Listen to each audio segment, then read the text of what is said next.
Good morning, Ferri Middle School. Today is day G. The order of the periods are 2, 3, 4, 5, 6, and 7. Please stand for the Pledge of Allegiance. I pledge allegiance to the flag of the United States of America and to the republic for which it stands, one nation, under God, indivisible, with liberty and justice for all. Please remain standing for a moment of silence.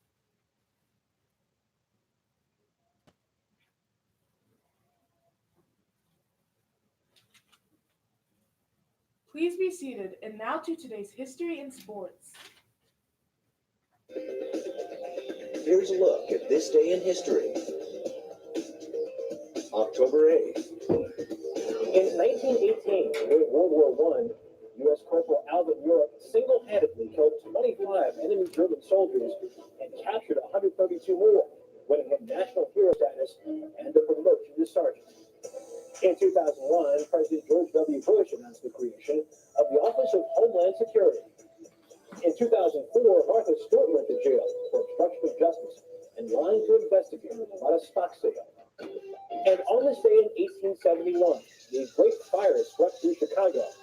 Burned for 2 days and left 100,000 people homeless. It was allegedly started when Mrs. O'Leary's cow kicked over a lantern. But a Chicago Tribune reporter later admitted he cooked up that cow story just to sell newspapers. And that's this in history.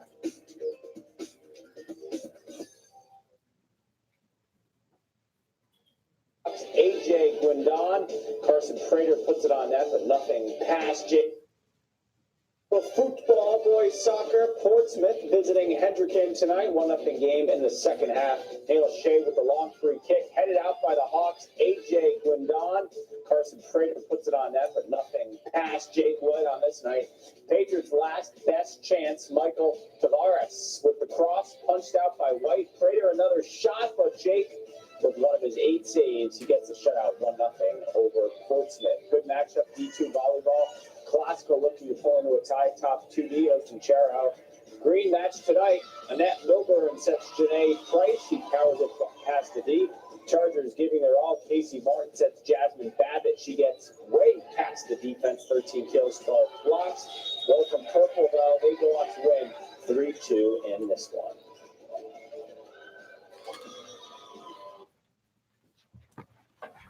Hi, I'm Lola Loudpun, And I'm Alicia Fortunati. and you're watching Ferri Live. The weather today is cloudy with a high temp of 66 degrees and a low of 55 degrees. The wind speed is 5 miles per hour. The wind direction is north, and the humidity today is 88%.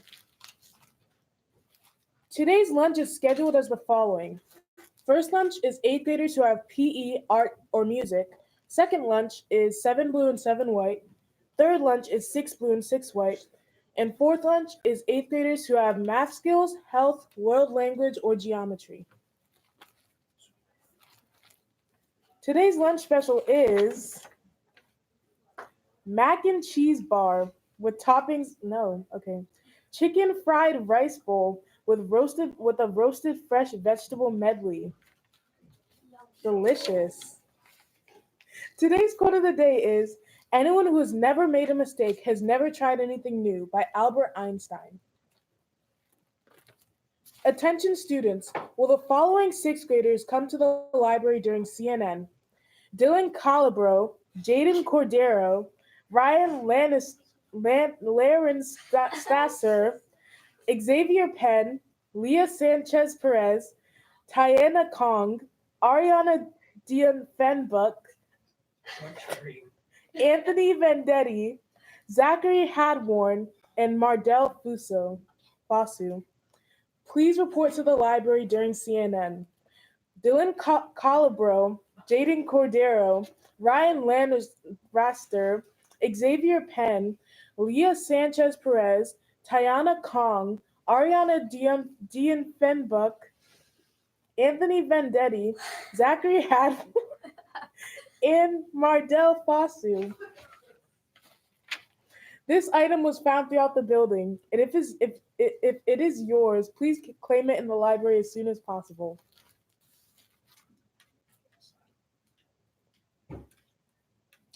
And now to Alicia. Thank you, Lola. Today's joke of the day is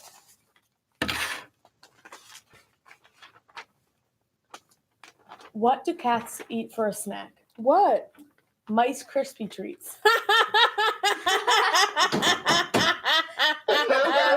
Oh, wow. Today's fun fact is that fall colors are caused by the amount of sugar in leaves. Wow. Attention students, we are asking for every student to please give your clean styrofoam trays to the members of the green team every lunch. Yes, every lunch. If it is clean, please keep it clean and do the right thing. Your Earth thanks you. Attention all students, the passes for room 229 are missing. If you find them, please bring them back to room 229. I repeat, the passes for room 229 are missing. If you find them, please bring them back to room 229. Thank you. Attention all Ferri Live members, please report to the library during CNN through the back door. I repeat, attention all Ferri Live members, please report to the library during CNN through the back door. Thank you. We've just received some breaking news. Art after school will start next Tuesday, October 15th. Please see Ms. Kent or Ms. Smith for a permission slip. This group meets every Tuesday after school until 3 o'clock. Thank you. Ferri, forever educating respectful, responsible individuals. That's all for today. I'm Lola Laupin. And I'm Alicia Fortunati. We'll have more news for you next time. Until then, have a tremendous Tuesday.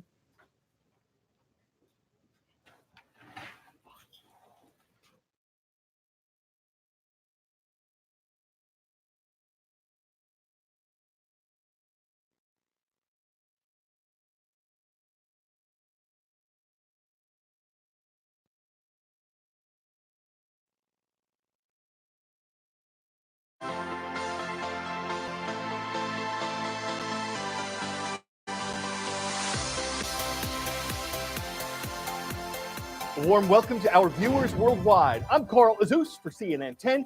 First story we're explaining today concerns the United States, the nation of Turkey, and a group of Kurdish fighters near a Turkish border. Here's what's happening.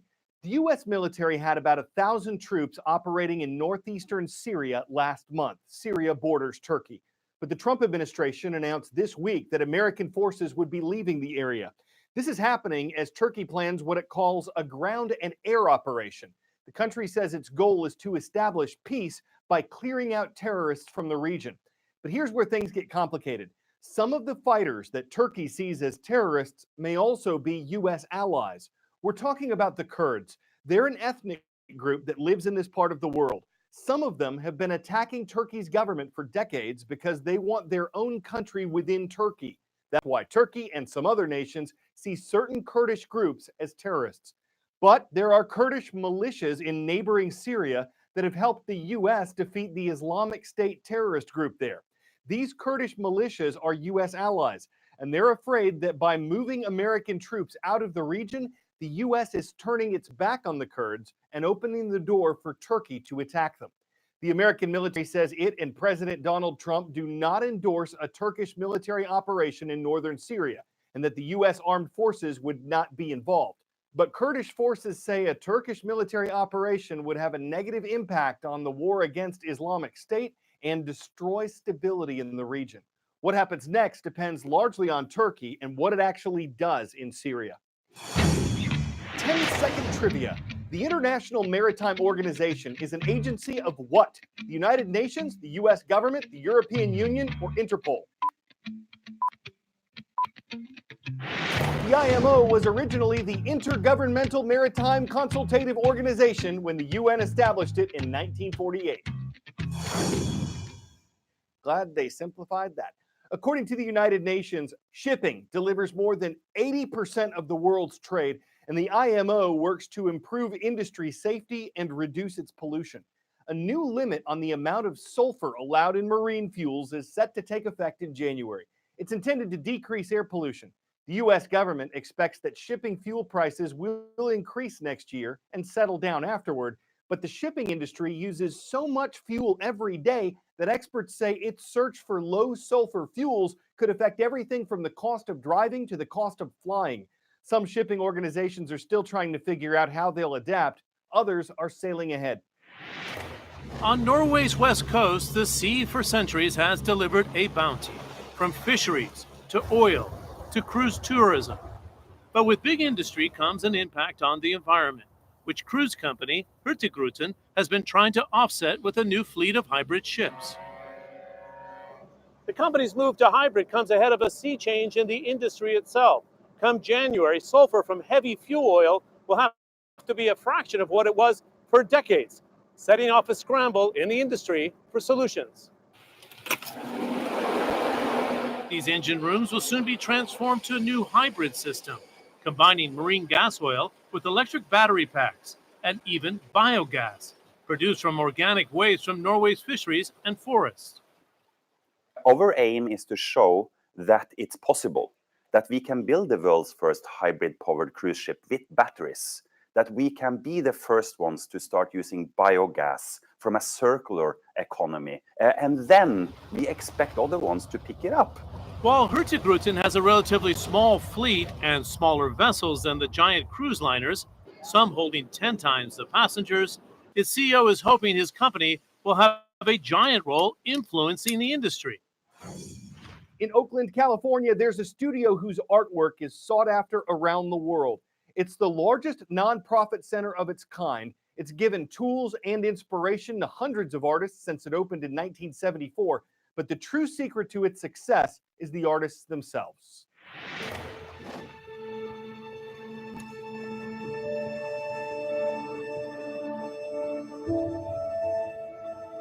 I remember my first experience of seeing this amazing production of art that was different than what I had seen. And it was such a personal expression by the person making it. They may or may not have had language. They may or may not have been able to communicate with me. But they're making this work that's really, a window into their soul.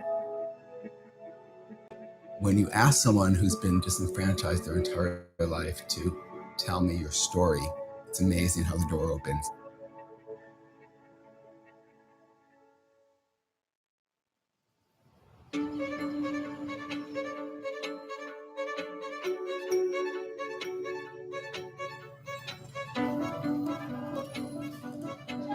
Creative Growth Art Center is the oldest and largest center for artists with disabilities in the world. When we were founded, the idea of disability then was so radically different than what it is now. We didn't come out of a hospital setting, or we didn't come out of a vocational training program. We came out of some artists getting together in a home in Oakland, putting paint on a table in the garage, and just saying, this is what artists do, and this is how we can change the social fabric. From those kind of humble beginnings, we now serve 162 artists with disabilities in our studio every week. It's a very big space. Within that, you'll find almost every possible expression of visual art. You'll see the rug making area, the wood shop, the ceramic studio, the fashion area, the painting and drawing area, and everyone's working together and everyone can see each other. It's different than most places, and some people don't believe it. Some people think like you must have doctors and you must have all these other things. How do you deal with the studio every day? It's like, no, art is the common language. And a lot of our folks don't verbalize or speak, or they speak sign language, but art is the language that moves us forward. This is called the Oil Red Seed #1. Red is the only color I can see. You look at work of an artist like Dan Miller, he's pretty much nonverbal. Well, his mother tried to encourage him to speak by telling him how to spell words when he was a boy every night, and he never spoke them until he started to draw them.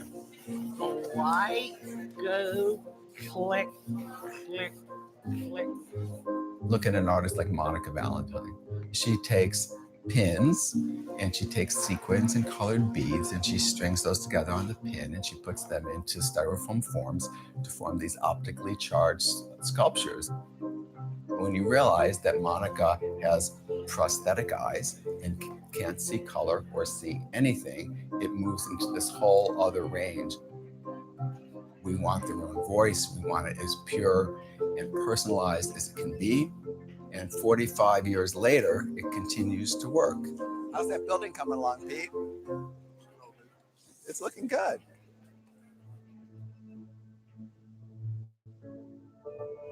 The record of success that Creative Growth has is phenomenal. It's off the charts in terms of what an art school or any other sort of enterprise would consider to be acceptable. We have 3 artists with work in the Museum of Modern Art Permanent Collection in New York and the San Francisco Museum of Modern Art Collection. And this year, we have the first 2 people with developmental disabilities that have work in the Venice Biennale. The Venice Biennale is the most important, prestigious, by invitation only exhibition in the world. Their work is sought after. You know, a piece is done and there's a waiting list. Rosina, I haven't even said hello to you yet today. How are you? To be able to work at a place like this is beyond anything I had hoped for. I get to work with phenomenally talented people and to see how they negotiate the day every day, how they get around obstacles, how they continue to say yes when everyone is telling them no, that's an amazing thing. That's a life lesson I get reminded of every single day.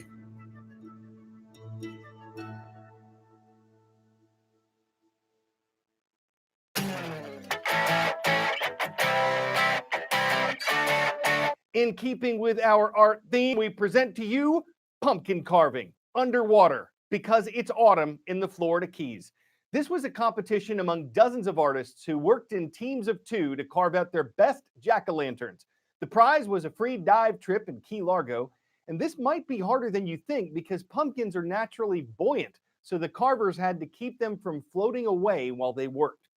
It's not always easy to scoop out a pumpkin, and if your skill set doesn't stem from deep-seated creativity, you got to be careful not to get waterlogged with frustration and just flip your lid. You just take a deep breath, dig in, and carve out something nifty. You'll be sure to do a really good job. I'm Carl Jesus for CNN 10.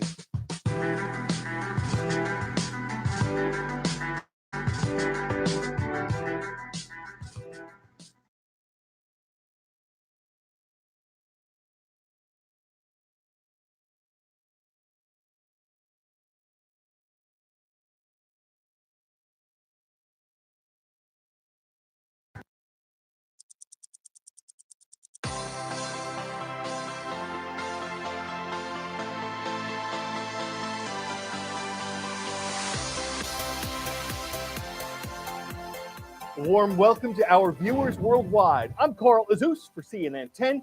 First story we're explaining today concerns the United States, the nation of Turkey, and a group of Kurdish fighters near a Turkish border. Here's what's happening. The U.S. military had about 1,000 troops operating in northeastern Syria last month. Syria borders Turkey. But the Trump administration announced this week that American forces would be leaving the area. This is happening as Turkey plans what it calls a ground and air operation. The country says its goal is to establish peace by clearing out terrorists from the region. But here's where things get complicated. Some of the fighters that Turkey sees as terrorists may also be U.S. allies. We're talking about the Kurds. They're an ethnic group that lives in this part of the